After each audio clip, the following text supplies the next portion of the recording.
here again to show you how I use my iPad kind of like a laptop. Since I don't own a laptop, I use my iPad Air 3 to edit my YouTube videos. All the videos I have uploaded here in YouTube were edited using my iPad. Well, perhaps there's just one video that I used my iPhone XS.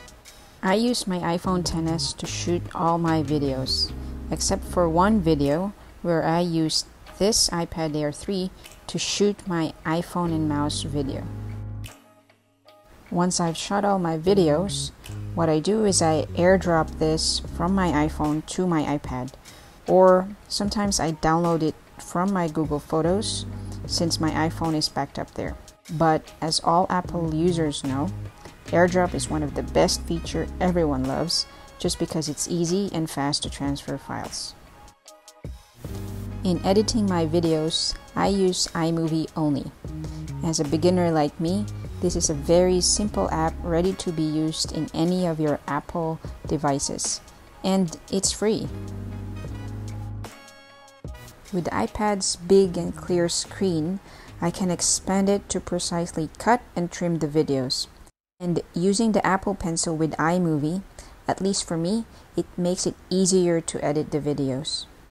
As for the audio, sometimes I record the audio using this option within iMovie itself. Or I sometimes use the voice memo, again, which is a free app in any Apple device. As for the background audio, I get free music and sound effects from YouTube Studio. I download it via the desktop site using Safari. It will be saved in the iPad's files folder. Then I get the music and add it in iMovie. I can also add text to my videos from iMovie, but the options, fonts, positions are quite limited. I used it before, but now I found a way to use my own text styles and to place it in any position I want. What I do is I record my screen while I draw white text on a green background. Then I add it in iMovie using the green-blue screen option.